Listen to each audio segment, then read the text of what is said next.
उन्होंने कहा कि ये बात तो नामुमकिन है, ये संभव नहीं है, ये इतनी कोई सरलता से काम बनने वाला नहीं है। वहां ऐसे अरे गवारों को वहां प्रवेश ही नहीं है। वो ऐसे सामान्य पुरुष जिसके साथ कर्म इतने जटिल है, जो कर्मों के साथ बंधा हुआ है, उसको वहां प्रवेश मिलेगा ही नहीं। काफी स्वामी जी ने समझाने का प्रयास किया, लेकिन उन्होंने कहा कि नहीं भाई, आप क्या नहीं कर सकते, आपने मन में रख दिया, आपका आशीर्वाद मिल गया तो सब हो सकता है। स्वामी जी ने कहा ठीक है, चलो मैं अपनी ओर से आपको दत्तात्रेय प्रभु जी का दर्शन का वरदान दूंगा, लेकिन उसका कुछ तरीका है, उस तरीके के साथ आपको वहां तक जाना पड़ेगा। उन्होंने कहा ठीक है, आप कहो, आप जैसे भी कहो वैसे हम करेंगे। हर आदमी की यही बात होती है, शुरू में जो श्रद्धा भक्ति और लगन के साथ हमारी भावना जुट जाती है, उसको हम निभा नहीं पाते। आम तौर पर पहले दिन की जो भावना और श्रद्धा होती है, धीरे धीरे धीरे धीरे हमारी क्या होती है, उसमें कुछ त्रुटियां बनती है। हम अपनी सोच समझ के साथ उसको, हमारी सोच समझ के साथ उसको अपनाना चाहते हैं। बात ऐसे ही हुई। स्वामी जी ने कहा कि आप जा रहे हो तो पेनो वे ना जावे, उपेने न करावे, संबंधिया न भेटावे। स्वामी जी ने उनको कहा कि हर दरमजल करते करते जाना, एक दिन एक गांव में एक ही दिन रुकना है, 2 दिन का मुक्काम एक गांव में नहीं करना है। सबसे बड़ी बात बोली, संबंधियां न भेटावे, अपने जो सगे संबंधी है उनको नहीं मिलना चाहिए। जाते समय आप इस विधि के साथ चलना है। उन्होंने बोला ये तो कोई मुश्किल बात है ही नहीं, ये तो सरल बात है। इतनी सरल विधि के साथ हम दत्तात्रेय प्रभु जी के दर्शन के लिए जा सकते, उनको दर्शन पा सकते, तो ये तो हमारे लिए कोई मुश्किल बात नहीं। स्वामी जी को कहा कि ये बात हो सकती है। स्वामी जी ने दूसरी बात सामने रखी और कहा कि पेनो वे ना जावे, उपेने न करावे, संबंधिया न भेटावे।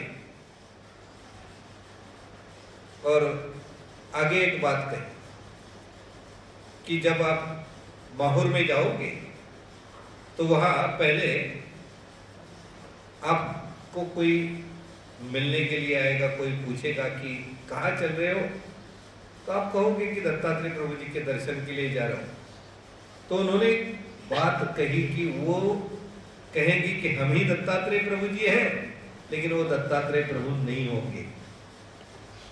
ध्यान रखना, आगे जब जाओगे तब भी आपको कोई मिलेगा, वो भी पूछेगा कहाँ जा रहे हो, तो आप कहोगे कि दत्तात्रेय प्रभु जी के दर्शन के लिए जा रहे हैं। वो भी कहेंगे कि हम ही दत्तात्रेय प्रभु हैं, हम ही दत्तात्रेय प्रभु हैं, वो भी नहीं होंगे। लास्ट आखिरी मंच ये ऊपर जाओगे तब आपको ऐसे ऐसे वेश में दत्तात्रेय प्रभु नजर आएंगे। वो कहेंगे कि हम दत्तात्रेय प्रभु नहीं है, लेकिन वो ही दत्तात्रेय प्रभु होंगे। देखो इस जीवात्मा के साथ परमेश्वर ने कितनी कृपा दृष्टि के साथ, कितना सादा, इतना सरल और प्रेम के साथ, प्यार के साथ ये विधि बताई।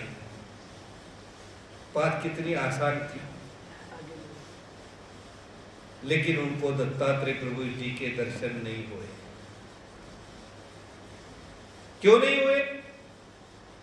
इतनी सादी बात थी कि उनमें दत्तात्रेय प्रभु जी के दर्शन होने के लिए कोई अड़चन नहीं थी, लेकिन जब वो निकले तब क्या हुआ, वो संबंधियों में अटक गए, जिसके कारण उनको दत्तात्रेय प्रभु जी का दर्शन नहीं हो पाया।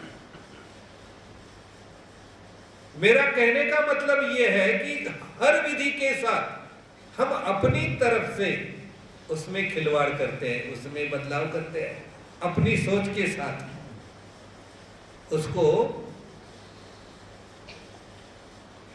ढल देते हैं, जिसके कारण उसका आनंद, उसका फलस्वरूप हमें प्राप्त नहीं होता है। आमतौर पर हर विधि में, हर क्रिया में, हर पूजन विधि में है, क्रिया विधि में, भजन हो, पूजन हो, स्तुति हो, स्तवन हो, जो भी विधि हम कर रहे हैं, उस विधि के साथ जो भी बात हमें बताई गई है, उस विधि के साथ जब तक नहीं जुड़ पाएंगे तब तक उसका आनंद अनुभव नहीं करोगे। ये विधि को प्राप्त करने की पहली अवस्था और पहली कड़ी है, जिसके कारण हम उसका आनंद महसूस कर सकते हैं। इसीलिए विधि किंकरान हुआवे, परमेश्वर किंकरा हुआवे। ये परमेश्वर किंकर होने के लिए दूसरी अवस्था ये है कि ये विधि का अनुपात जैसे भी स्वामी जी ने कहा है, उसमें हम इंटरफेयर नहीं करेंगे, उसमें हम बदलाव नहीं कर पाएंगे, उसका हक हमें नहीं है। स्वतंत्र विधीचा निर्माता आपल्याकडून बनता कामा नहीं। शास्त्र कहता है कि हम स्वतंत्र विधि का, हम अपने मन से। काफी लोग कहते कि जैसे कि आपको पता होगा, आपके परिवार में किसका सिर दर्द हो रहा और कहते हैं कि सिर दर्द में सैरिडोन की गोली मिल जाए तो काम बनता है, तो आप लेते क्या? नहीं, आप क्या करते हो? डॉक्टर की राय लेते हो। आपको चाहे वो सामान्य ज्ञान है कि सिर दर्द है, क्लू की गोली हो या सैरिडोन की गोली हो, जो भी कुछ गोली मिलती है उससे काम बनता है, लेकिन आप क्या करोगे? आपकी सेहत के लिए पहले डॉक्टर का, फैमिली डॉक्टर का राय लेंगे, उसके बाद उसका डिसिप्लिन रखेंगे। जब हम किसी विधि को शुरू करते हैं, जब भी हम किसी विधि को अपनाते हैं, तब भी हम अपने सोक्ति के साथ जब करोगे तब उसका फलस्वरूप आनंद नहीं आएगा। शास्त्र कहता है कि गुरुजनों से पूछ के, गुरुजनों की अनुमति लेते हुए, उनकी प्रसन्नता को साथ में जुड़ाते हुए जब उस विधि को शुरू करोगे तब उसका आनंद महसूस होगा। काफी बार हमसे ये त्रुटि होती है, हम विधि तो शुरू कर देते, विधि तो अपनाते हैं, लेकिन उसके साथ जो तरीका उन्होंने बताया वो तरीका भूल जाते हैं। इसीलिए शास्त्र कहता है कि वो विधि को शुरू करते समय भी हमने क्या करना चाहिए? गुरुजनों को विनती करके। मैं तो कहूंगा कि ऐसे में जैसे कि हम सेहत के लिए एमडी डॉक्टर की सलाह लेते हैं, तो शास्त्र के बारे में, विधि के बारे में ऐसे कोई एमडी डॉक्टर भी है जो ज्ञान भक्ति के साथ ईश्वर से जुड़े हुए हैं। जब तक हम उनसे राय लेके विधि के साथ नहीं जुड़ पाएंगे तब तक उसका आनंद अनुभव नहीं कर पाएंगे। इसीलिए भी विधि करते समय ये दूसरी सावधानी बरतनी चाहिए, रखनी चाहिए, जिससे हम परमेश्वर किंकर हो सकते हैं। और वो परमेश्वर किंकर होने के लिए ही हम विधि का आनंद महसूस कर लेंगे, नहीं तो उसको हासिल नहीं कर पाएंगे। जैसे कि एक भगत था, दादोसन का नाम था, और उन्होंने एक बार अपनी समस्या स्वामी जी के सामने रखी।